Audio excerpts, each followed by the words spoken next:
Okay, I want to talk a little bit about free fall. Free fall is just dropping objects. It's pretty similar to throwing objects upwards as well. So there's a couple things that we know when we're dealing with free fall, and so I want to write out these variables d, the I, the f, acceleration, and time. So if you have an object in free fall, the acceleration is always 9.8 meters per second squared. That's always going to be true. That's true for projectiles as well when we get to that. It's always going to be 9.8 meters per second squared downwards, if the negative indicates downwards. A couple things that we know. If it's dropped, the instant it's dropped, it's not going at any speed.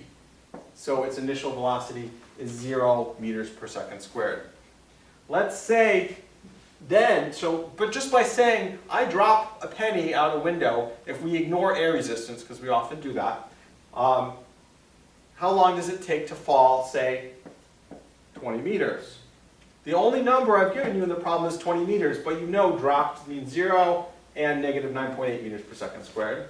So let's say it drops 20 meters. We can then solve for this. We can say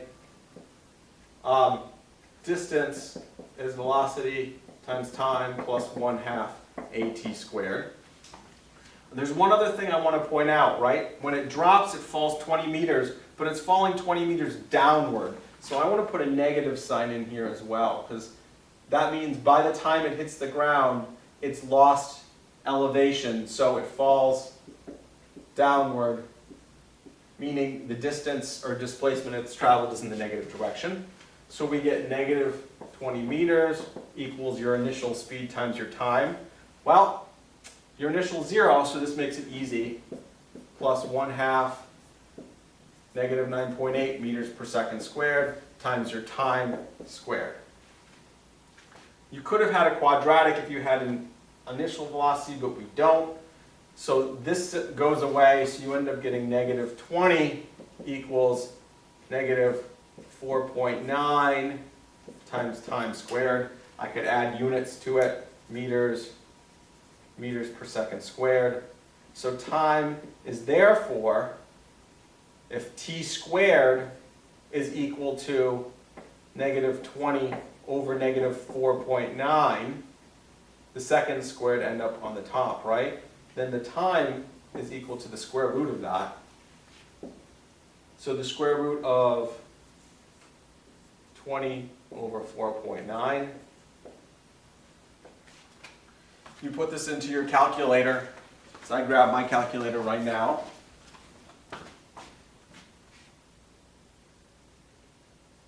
(20 divided by 4.9). I take the square root of it.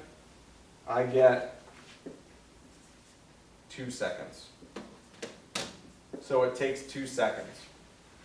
On occasion, you can get stuff that's thrown upwards as well. If it's thrown upwards, you might have an initial velocity, for example. One thing to keep in mind is if you take something and you throw it up a certain distance, it takes the same amount of time to fall that same distance. So if you throw it to a height of 20 meters, it takes the same 2 seconds to go 20 meters up to the top that it does to fall back down. So sometimes if you need to solve a question, up and down are very, very similar. So 20 meters up is 2 seconds. 20 meters down is 2 seconds. The total flight time with that was 4 seconds total. Hold on to this information too, because even though projectile motion is different than free fall, many of the concepts that we have talked about are exactly the same.